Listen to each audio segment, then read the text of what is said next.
Court के फैसले से पार्षद बनी नंदिनी पिंटू मिश्रा पहुंची कलेक्टर कार्यालय। जल्द सर्टिफिकेट देने के लिए कलेक्टर से की मुलाकात।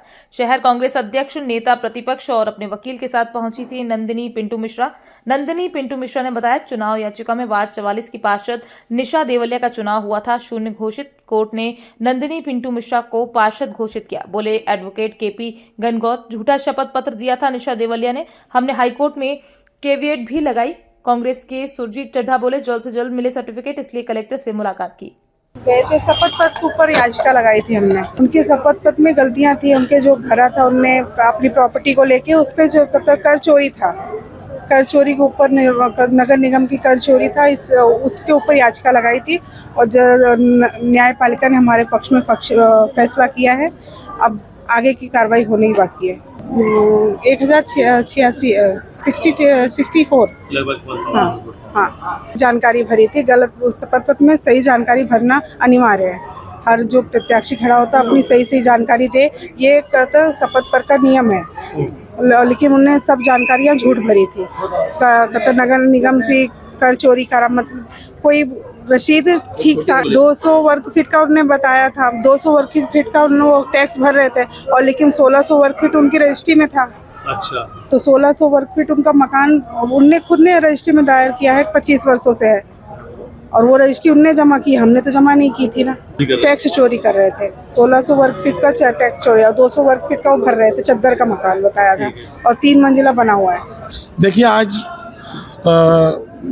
मैं और आदरणीय हमारे नेता प्रतिपक्ष चिंटू चौपसे जी, देवेंद्र यादव जी और जो हमारे पार्षद नंदिनी मिश्रा जो निर्वाचित हुई हैं वार्ड क्रमांक 44 से, हम लोग सब कलेक्टर साहब से मिलने आए थे।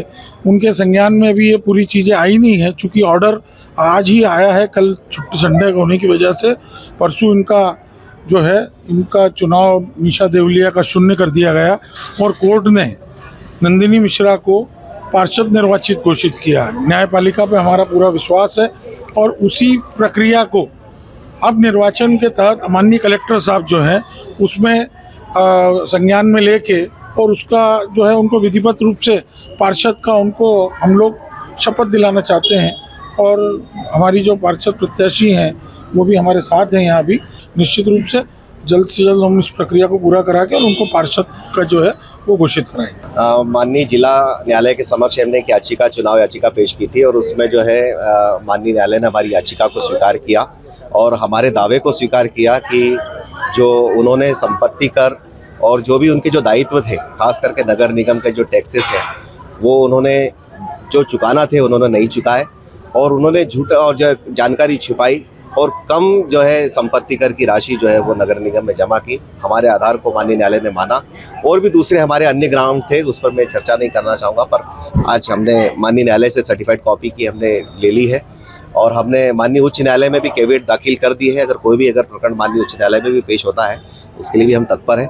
लेकिन मेरा ये कहना है, आज हम माननीय कलेक्टर महोदय से भी मैं व्यक्तिगत रूप से मिला हूँ मेरे क्लाइंट के साथ में, और मैंने निवेदन किया है कि निर्वाचित घोषित होने के बाद में सबसे पहला कार्य जो है वो मेरे जो क्लाइंट हैं उनको प्रमाण पत्र दिया जाना ज़रूरी है। तो मैं अभी आज यहाँ ये निवेदन के लिए आया था कि इनको प्रमाण पत्र इशू किया जाए। अभी उन्होंने विचार करने के लिए कहा है। ये आदेश जो है मुझे लगभग 50 से भी ज़्यादा जो है मुझे कुछ सुनवाई करने इसमें डेट्स वगैरह लगी थी और ये माननीय न्यायालय ने 1.5 साल के लगभग जो है इस फैसले को दिया है। रिजल्ट डिक्लेयर होने के बाद मैंने याचिका लगाई।